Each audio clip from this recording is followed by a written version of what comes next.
ଆମର ଲଘୁଚାପ କ୍ଷେତ୍ର ଯୋଉ ଗତକାଲି ଉତ୍ତର ପଶ୍ଚିମ ବଙ୍ଗୋପସାଗର ଥିଲା ଆଜି ସେଟା ଟିକେ ସ୍ଥଳ ଭାଗ ପାଖକୁ ଆସିଛି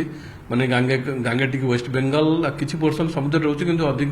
ମ୍ୟାକ୍ସିମମ୍ ପୋର୍ସନ ସ୍ଥଳ ଭାଗରେ ରହୁଛି ଯାହାଫଳରେ ସିଷ୍ଟମଟା ଯୋଉ ଆମର ରହିଛି ଲଘୁଚାପ କ୍ଷେତ୍ର ସେଠି ଆପଣଙ୍କର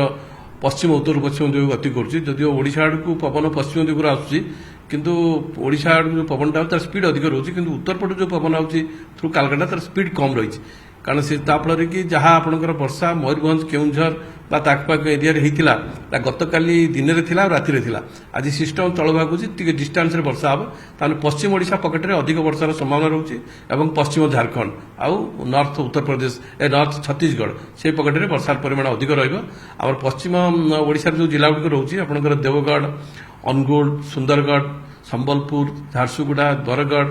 ବଲାଙ୍ଗୀର ଆଉ ସୋନପୁର ବୌଦ୍ଧ ଏଇ ଯେଉଁ ପକେଟ ରହିଛି ଏଠି ବର୍ଷାର ପରିମାଣ ଅଧିକ ହୋଇପାରେ ଆଉ କିଛି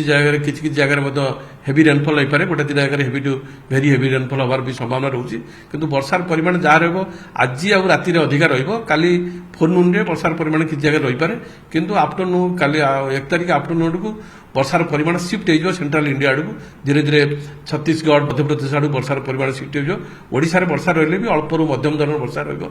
2 ତାରିଖ ପରେ ଓଡ଼ିଶାରେ ଏତେଟା ବର୍ଷାର ପ୍ରଭାବ ନାହିଁ ଯଦିଓ ରହିବ ଅଳ୍ପରୁ ମଧ୍ୟମ ଧରଣ କାରଣ ସିଷ୍ଟମ ବହୁତ ଆଗକୁ ପଳେଇ ଯାଇଥିବ ଏବଂ ବର୍ଷାର ପରିମାଣ ଧୀରେ ଧୀରେ ମଧ୍ୟପ୍ରଦେଶ ଗୁଜରାଟ ଆଡ଼କୁ ସିଫ୍ଟ ହୋଇଯାଇପାରେ ଆଉ କିନ୍ତୁ ଓଡ଼ିଶାରେ ଅଳ୍ପରୁ ମଧ୍ୟମ ଧରଣ ବର୍ଷା ରହିବ ଆଉ ଧୀରେ ଧୀରେ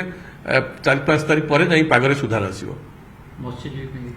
କିନ୍ତୁ ଏବେ ସମୁଦ୍ର କୂଳରେ ପବନ ରହୁଛି କାରଣ 40-45 କିଲୋମିଟର ବା 50 କିଲୋମିଟର ପର ଆୱାର ରହୁଛି ଯାହାଫଳରେ କି ମତ୍ସ୍ୟଜୀବୀମାନଙ୍କୁ ସମୁଦ୍ରକୁ ଯିବା ପାଇଁ ବର୍ତ୍ତମାନ ଉଚିତ ନୁହେଁ କାରଣ ସିଷ୍ଟମଟା ଯଦିଓ ସ୍ଥଳଭାଗକୁ ସ୍ଲାଇଟଲି ଆସିଛି କିନ୍ତୁ ସମୁଦ୍ର କୂଳରେ ପବନ ରହୁଛି କିନ୍ତୁ ସ୍ଥଳଭାଗରେ ଏତେ ପବନର ପ୍ରଭାବ ରହିବନି ସମୁଦ୍ର କୂଳରେ ଭିତରେ ପବନ ରହିବାର ଉଦ୍ଦେଶ୍ୟ ରହୁଛି ସେଠି ଏତେ ଫ୍ରିକ୍ସନ ନାହିଁ ଯାହାଫଳରେ କି ସମୁଦ୍ର କୂଳବର୍ତ୍ତୀ ଅଞ୍ଚଳରେ ପବନର ପ୍ରଭାବ ଅଧିକ ରହିବ ସ୍ଥଳଭାଗରେ ଫ୍ରିକ୍ସନ ରହିବା ଫଳରେ ପବନର ସ୍ପିଡ୍ ଏତେ ଜଣାପଡ଼ିବନି